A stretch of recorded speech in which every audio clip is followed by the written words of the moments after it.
आजी माजी गृहमंत्र्यांचा नवा सामना आता रंगताना दिसतोय। 100 कोटींच्या खंडणी प्रकरणामध्ये आरोपी सचिन वाझेने केलेल्या जाहीर आरोपांनंतर आता अनिल देशमुखांनी पत्रकार परिषद घेत पलटवार केलेला आहे। 3 वर्षांपूर्वी देशमुखांच्या आरोपांची चौकशी करून चांदीवाल यांच्या कोर्टाने सरकारपुढे सादर केलेला अहवाल जाहीर करावा असं प्रतिआव्हान देशमुखांनी दिलेलं आहे। तर अनिल देशमुखांनी आता नार्को टेस्टसाठी तयार राहावं अशी प्रतिक्रिया भाजप नेते देताना दिसत आहेत। पाहूया। पैसे उनके पीए के थ्रू दिए जाते थे और सीबीआई के पास भी प्रूफ है और मैंने भी अभी फडणवीस साहब को एक लेटर लिखा हुआ है। सचिन वाझे जे बोलले हे देवेंद्र फडणवीस यांची आता नवीन चाल आहे।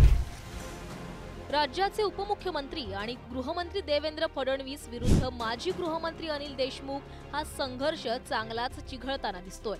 100 कोटींच्या खंडणी प्रकरणातील आरोपी सचिन वाझे यानं कॅमेऱ्यासमोर अनिल देशमुखांवर गंभीर आरोप केले। त्याला अनिल देशमुखांनी पत्रकार परिषद घेत उत्तर दिलंय। 3 वर्षांपूर्वी झालेल्या आरोप प्रकरणात न्यायमूर्ती चांदीवाल यांच्या कोर्टानं सरकारकडे दिलेला अहवाल जाहीर करावा असं आव्हान देशमुखांनी दिलंय। सचिन वाझे गुन्हेगारी वृत्तीचा असल्यानं त्यावर विश्वास ठेवता येणार नाही असं सांगतानाच 2 खुनाच्या गुन्ह्यातील आरोपीच्या कुबड्यांच्या सहाय्यानं आणि राजकीय सुडबुद्धीनं आरोप होत असल्याचं देशमुख म्हणाले। मी वारंवार मागणी करतोय की माझ्यावर जे खोटे आरोप करण्यात आले होते त्याची जी चौकशी जस्टिस चांदीवाल यांनी केली होती तो जस्टिस चांदीवाल साहेबांचा अहवाल तो राज्य शासनाकडे तो लवकरात लवकर जनतेसमोर आणावा। कारण की 1400 पानाचा तो अहवाल आहे। मी वारंवार विनंती करून सुद्धा राज्य शासन हा अहवाल जनतेसमोर आणत नाही। एका दहशतवादी आणि ज्याच्यावर 2 खुनाचे गुन्हे आहेत त्याच्यासाठी जो अटकेत आहे अशा सचिन वाझेचा वापर त्यांना करावा लागत आहे ही अतिशय आश्चर्याची गोष्ट आहे। म्हणजे गुन्हेगारी प्रवृत्तीच्या माणसाला माझ्यावर आरोप करायला लावायचे। आपल्याला माहित आहे की 3 वर्षापूर्वी देवेंद्र फडणवीस यांनीच माझ्यावर सचिन वाझे आणि परमवीर सिंग यांना माझ्यावर आरोप करायला लावले होते। तर चांदीवाल आयोगाचा अहवाल मविया सरकारच्या काळातच झाला होता असं फडणवीस म्हणाले। चांदीवाल अहवाल हा महाविकास आघाडीच्या काळामध्ये सबमिट झाला होता। महाविकास आघाडीने त्याच्यावर का कारवाई केली नाही, तो त्यांनी का जाहीर केला नाही, याचं उत्तर दिलं गेलं पाहिजे। बघा सगळ्यात महत्त्वाची गोष्ट काय आहे, पहिल्यांदा तर परमवीर सिंग यांना सीपी महाविकास आघाडीने केलं।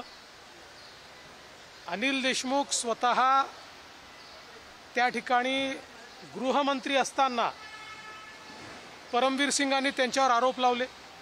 तर दुसरीकडे या प्रकरणात देवेंद्र फडणवीसांनी राजकारण थांबवावं अशी टीका संजय राऊतांनी केली आहे। या भारतीय जनता पक्षाला काय काम नाही, हे आता तुरुंगातल्या गुंडांना त्यांचे प्रवक्ते बनवून आमच्यावरती आरोप करायला लावतात। जनता शाणी आहे महाराष्ट्राची, त्यांना माहिती आहे काय चाललंय ते। फडणवीसांनी या प्रकारचं राजकारण थांबवायला पाहिजे। अजून तरी त्यांना लोकसभेत किती मोठा फटका बसला हे त्यांनी पाहिलं। हे विषयात आम्हाला इंटरेस्ट नाही। फडणवीसांवर होत असलेल्या आरोपांनंतर भाजप नेतेही आक्रमक झालेत। अनिल देशमुखांनी नार्को टेस्टसाठी तयार राहावं असं भाजप नेते सांगतायत। देवेंद्र फडणवीसांवर आरोप करण्याऐवजी अनिल देशमुखांकडनं ही अपेक्षा होती की होय मी सुद्धा नार्को टेस्टला तयार आहे, मी सुद्धा चौकशीला तयार आहे। जर वाझेचं म्हणणं खोटं निघालं तर जनतेला माहीत होईल, महाराष्ट्राला माहिती होईल। पण तुम्ही जसं वाझेंनी म्हटलं मी नार्को टेस्ट करायला तयार आहे, तसं अनिल देशमुखांकडून अपेक्षा होती। तर अनिल देशमुखजी जर हे सारं खोटं असेल, तुम्ही त्या ठिकाणी चौकशीला समोर जा, कशाला आरोप प्रत्यारोपात जाताय? चांदीवाल आयोग अहवाल गोपनीय असताना त्यात क्लीन चिट दिल्याचा उल्लेख करून अनिल देशमुख हे वारंवार न्यायालयीन आयोगाच्या विश्वासार्हतेवर प्रश्नचिन्ह का निर्माण करतायत? त्यावेळी सत्तेत असताना वाझेंची सुटका करू असं आमिष दाखवून त्यांचं स्टेटमेंट घेतलं होतं का? आता वाझे नार्को टेस्टला तयार आहे, तर अनिल बाबू तुम्हीही नार्को टेस्टला तयार राहा। एकदा या 100 कोटीच्या वसुलीचे काय वास्तव आहे ते महाराष्ट्राला कळूनच जाऊ द्या. जर तुमचा आणि उद्धव ठाकरेंचा सचिन वाझे नार्को टेस्टला तयार आहे, तो स्वतः कबूल करतो की कशा पद्धतीने तुमच्या कार्यालयात पैसे वसूल केले जायचे. आता ह्याच्यानंतर राहिलं काय?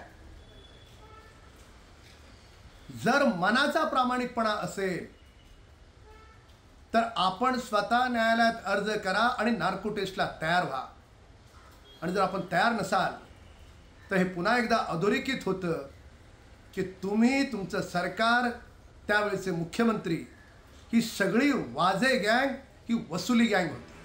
ज्या 100 कोटींच्या खंडणी प्रकरणावरून वाझेंनी अनिल देशमुखांवर आरोप केलेत ते प्रकरणही जाणून घेऊया. मविया काळात मुंबईचे तत्कालीन पोलीस आयुक्त परमबीर सिंग यांनी गृहमंत्री अनिल देशमुखांवर गंभीर आरोप केले. सचिन वाझेला दर महिन्याला 100 कोटींच्या वसुलीचे टार्गेट दिल्याचा परमबीर सिंग यांनी आरोप केलाय. मुंबईत 1750 बार रेस्टॉरंट आहेत, त्यातल्या प्रत्येकाकडून 2 ते 3 लाख रुपये जमा करा असंही सांगितल्याचा आरोप आहे. 100 कोटी कथित वसुली प्रकरणात अनिल देशमुखांना अटक झाली आणि 13 महिन्यांनंतर जामीनही मिळाला. विधानसभा निवडणुकांच्या तोंडावर अनिल देशमुख विरुद्ध फडणवीस असा संघर्ष चिघळताना दिसतोय. ईडीच्या कारवाईपासून वाचण्यासाठी उद्धव ठाकरे, आदित्य ठाकरे, अनिल परब यांच्या विरोधात आरोपांच्या प्रतिज्ञापत्रावर स्वाक्षरी करण्यासाठी फडणवीसांनी माणूस पाठवल्याचा आरोपही देशमुखांनी केला. त्यावर हा खोटा नरेटिव्ह असून आपल्या नादी कुणी लागलं तर सोडत नाही अशी प्रतिक्रिया फडणवीसांनी दिली आहे. त्यानंतर आता अनिल देशमुखांविरोधात 100 कोटी खंडणी प्रकरणातील आरोपी सचिन वाझेनं जाहीर विधान केल्यानं आता हा वाद आणखीनच रंगण्याची शक्यता आहे. ब्युरो रिपोर्ट, पुढारी न्यूज, मुंबई.